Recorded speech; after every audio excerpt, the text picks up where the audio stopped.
Hi, this is Shara Oswalji at Astral Connections, and here with me I have Rita Britnell and Thomas Moore. And Thomas and Rita are multidimensional healers. And Thomas is a medical intuitive, and Rita is an emotional intuitive.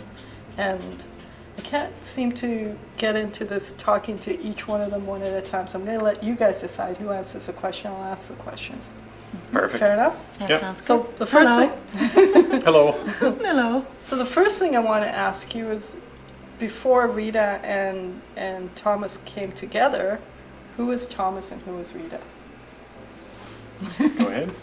That's an interesting question because there's been much more growth and much more being on purpose once we came together, actually. Okay. So it's actually, I've blossomed as a result of the coming together. Okay. And so my preparing and background of doing inner emotional work is now, the fruits of the labor is now coming through. Beautiful. And it's even enhanced over the last year because now I do the goddess group. And so I landed with Thomas and we became life partners. We were meant to come together.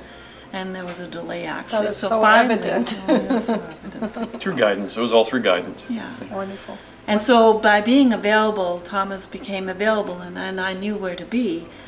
And he needed someone to do the emotional, and he wanted someone to have it as a support in his work. And I am the emotional support that is He was really- searching for. Yeah, he was searching for. Absolutely. Exactly. Can you add to that, Thomas? Yeah, before Rita, I was a healer. I had a healing center. Okay. I was a multidimensional healer and medical intuitive. And I found that I could see a lot what was going on. I could hear the guides and they could tell me what's going on. I could connect the emotional body to the physical problem, but I couldn't move the emotions from the client as efficiently as I do with Rita. Okay. And that's really what the difference is that, and that emotional connection to the physical body it's huge. It's the reason why all physical problems exist, is some emotion comes along, and being able to move that emotion through, understand what it is, work with it, and then release it. And that's really where the key is. But I wasn't as effective by myself moving the emotions as I am with Rita. Rita came along into my life in June of last year, and all of a sudden things changed. We got together and we started working with clients. The emotions that they were holding on to were cleared much more effectively. Okay. So as a team, you're stronger and Mm-hmm. Yes. more effective, more efficient. Yes, everything gets covered. Right. And everything means literally everything. If a person's out of balance, if they are physically noticing situations, they don't know the answers, everything gets addressed. Thomas can see where they're out of balance, the physical symptoms. We look at the emotional, where someone's holding in their body, and that's what this is, this time that we're in right now, September of 2011. The intensity on the planet, the energy is intensified, and it's kicking up. And if you've not been looking at your feelings and ignoring them, that's what's kicking up. And the sooner we go, okay, how can I do this? Because on your own it can be overwhelming and scary. And if you don't have the toolbox, how can I have help? So let me ask then, multidimensional healer. Can you speak to that a little bit, so the audience can grasp what exactly is a multidimensional healer? Multidimensional healer, there's different aspects. It's best to explain time. Time is not linear. Time is actually a bubble. And within that particular bubble, your consciousness can travel within that bubble at any time. So any life you've had in the past, and this is reincarnation, if any lifetime you've had in the past and any lifetime you have in the future, you can take your consciousness back to that time or forward into that time. However, every lifetime you've ever had and every lifetime you will have is affecting this lifetime right now. So there are physical attributes and sometimes past life attributes that are being affected in this particular life. People will have physical ailments or emotional traumas that they're hanging on to from a past life, and that is part of the multidimensional aspect of it. The other aspect is familial and ancestral patterning. So there is ancestral patterning within groups of people, within cultures. So it's a DNA patterning? That's different again, Okay. right? So Multidimensional that's another healing, that's aspect of another it. aspect. The multidimensional is that ancestral healing. So you're going back 5, 6, 7, 8, 9, 10 lifetimes for a woman who is afraid of men. And it's continual, lifetime after lifetime. Her mother was afraid of men, her mother's mother was afraid of men, or whatever that is. And it goes on and on all the way back. Until that's cleared ancestrally, then it gets stuck in that particular person.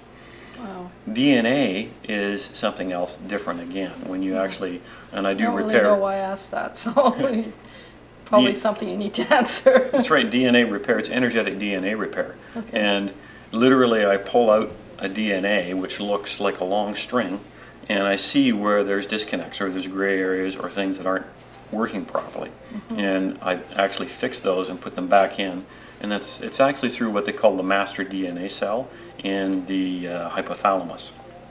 And once that's fixed, then I actually send an energetic pulse throughout the entire body, and that communicates with every other molecule in the body, every other cell. So all those DNA molecules understand and pick up that information.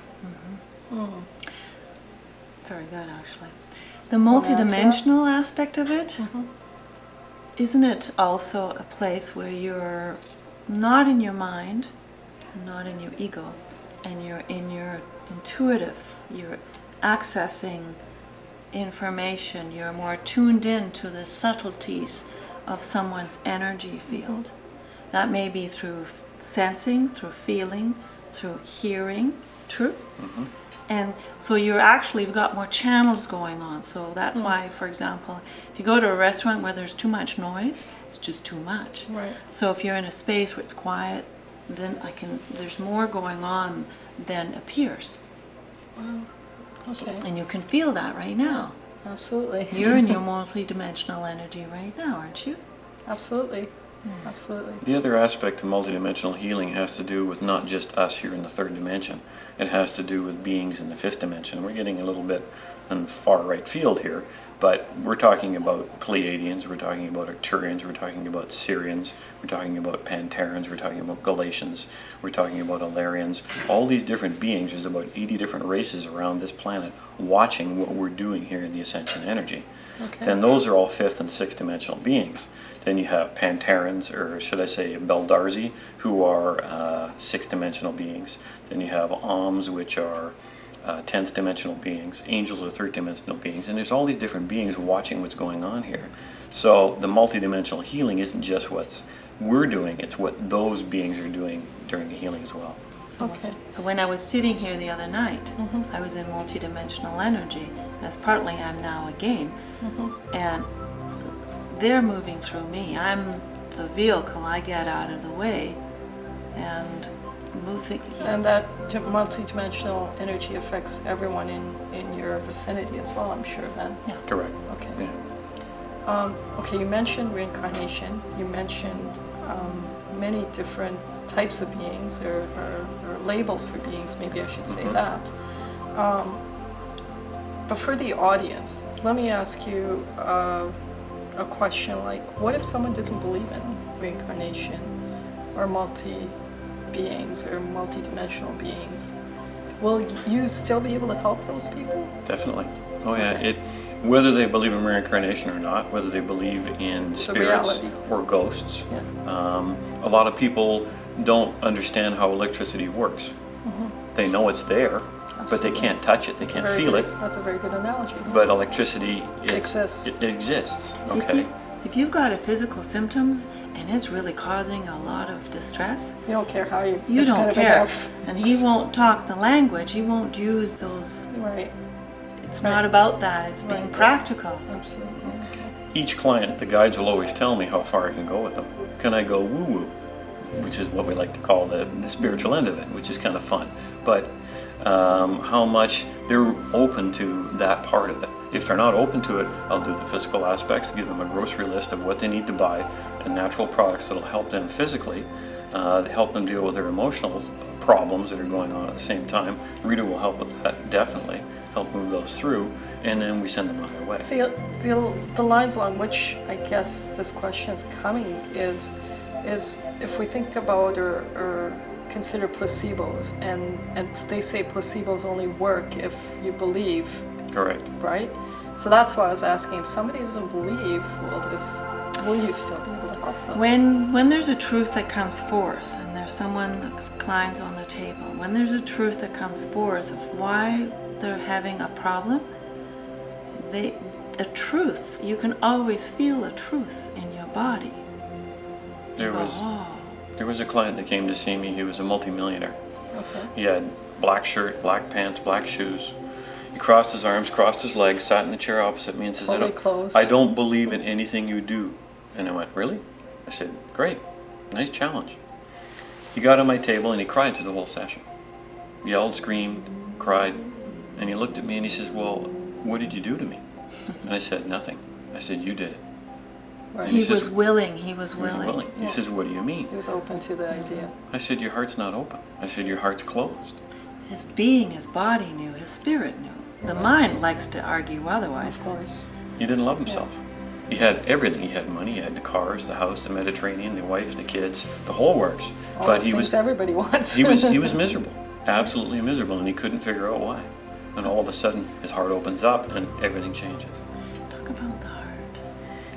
One of the things that I've discovered, and this is something from experience more than anything else, and Louise Hay talks about it in her book, You Can Heal Your Life. But I grew up in a family of contrast where my father wasn't a particularly nice man, and I grew up miserable, and I had all the addictive behaviors, cigarettes, alcohol, etc., etc. And I didn't love myself. I wasn't happy with who I was on the inside. Eventually I learned in the spiritual path that I didn't love myself. So the heart chakra, and chakras, there's 10 major chakras in the body, the heart chakra in the rear was closed. It had a severe block in it. So I realized that once that heart chakra in the rear opens up, then you can start learning to love yourself, be happy with who you are on the inside, and allowing yourself to love yourself. My guides tell me that 67% of the population of the planet don't love themselves. Okay. All right? So that means only 33% do. Okay. When people don't love themselves, a lot of that gives them the addictive behaviors. Cigarettes, alcohol, internet, workout, they work too much on their bodies, anorexia, bulimia, overweight, Codependency, television, relationships that are not codependency, working. etc., etc. And these people, they don't believe that someone can love them because they reject it. They don't love themselves, so how can that other person over there love me? And that causes the relationships to break up. That's why there's so much divorce.